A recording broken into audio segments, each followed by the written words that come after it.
24 గంటల పాటు గ్రామంలో ఉండేటువంటి కార్యాచరణ ప్రణాళిక రూపొందించుకుని ఆ గ్రామంలో ఉన్నటువంటి యూత్ అందరినీ కలిసి కొత్త వాళ్ళందరినీ చేర్పించేటువంటి కార్యక్రమం చేపడతా ఉన్నాం. నేను ఈ సందర్భంగా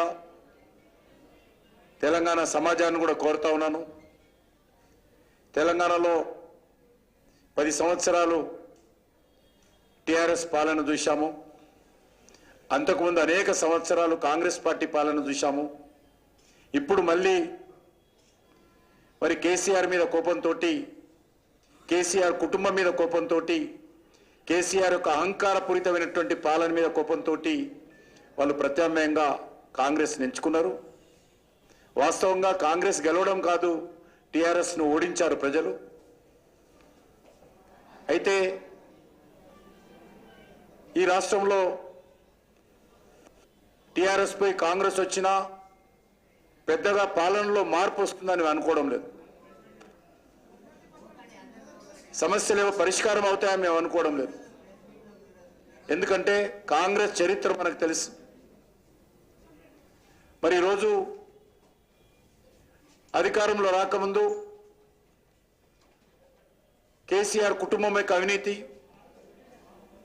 లేక బీఆర్ఎస్ పార్టీ ఎమ్మెల్యేల అవినీతి పైన చాలా పెద్ద ఎత్తున ఊరూరుకోయి మాట్లాడారు కాంగ్రెస్ పార్టీ నాయకులు, నేటి ముఖ్యమంత్రి రేవంత్ రెడ్డి గారు. ప్రతి ఎమ్మెల్యే గురించి, ప్రతి మంత్రి గురించి ఆయా అసెంబ్లీలకు వెళ్ళి దర్యాప్తు చేపిస్తాము, జైళ్లకు పంపిస్తాము అని చెప్పి చాలా పెద్ద ఎత్తున ప్రజలకు ఆ రోజు చెప్పారు.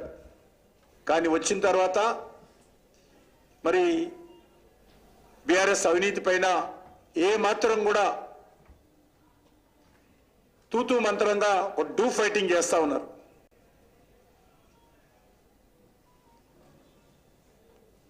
ఏదైతే హైదరాబాద్ చుట్టుపక్కల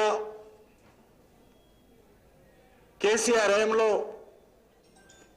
భూములకు సంబంధించినటువంటి అక్రమ లావాదేవీలు అయ్యాయో, ఇతర లావాదేవీలు అయ్యాయో, వాటన్నిటిని కూడా ఈరోజు దర్యాప్తు చేయాల్సిన అవసరం ఉంది. వాటిపైన సమగ్రమైనటువంటి విచారణ జరపాల్సినటువంటి అవసరం ఉంది. కానీ దానిపైన కాంగ్రెస్ పార్టీ ప్రభుత్వము మరి ఏం చేయబోతుందో ఇంతవరకు ఏం చెప్పడం లేదు.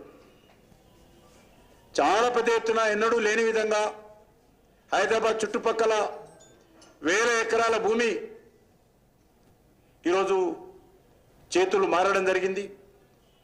కోర్టులో ఉన్నటువంటి కేసులు కావచ్చు విత్డ్రా చేయించారు. ప్రభుత్వ భూములను ప్రైవేట్ పరమయ్యాయి. వాటన్నిటిపైన సమగ్రమైనటువంటి దర్యాప్తు జరగాల్సినటువంటి అవసరం. కానీ మాకు పరిస్థితి చూస్తూ ఉంటే కాంగ్రెస్ పార్టీ అవినీతి వ్యతిరేకంగా మరి చేస్తాదనేటువంటి విశ్వాసం మాకైతే లేదు. ఎందుకంటే కాంగ్రెస్ పార్టీ చరిత్రనే ఒక అవినీతి చరిత్ర. కాంగ్రెస్ పార్టీ చరిత్ర అక్రమాల చరిత్ర.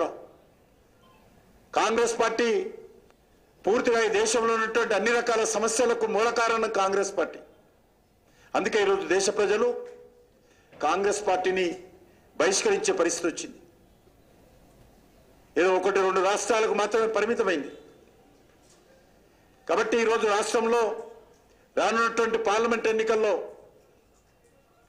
మరి భారతీయ జనతా పార్టీ అత్యధికమైనటువంటి సీట్లు సంపాదించేటువంటి కార్యక్రమాన్ని రూపొందించుకుంటున్నాం. తెలంగాణ ప్రజలు ఏ గ్రామానికి వెళ్ళినా కూడా ఒకటే మాట, ఒకటే మంత్రం, మోడీ మోడీ మోడీ. తప్పకుండా మాకు పూర్తి విశ్వాసం ఉంది.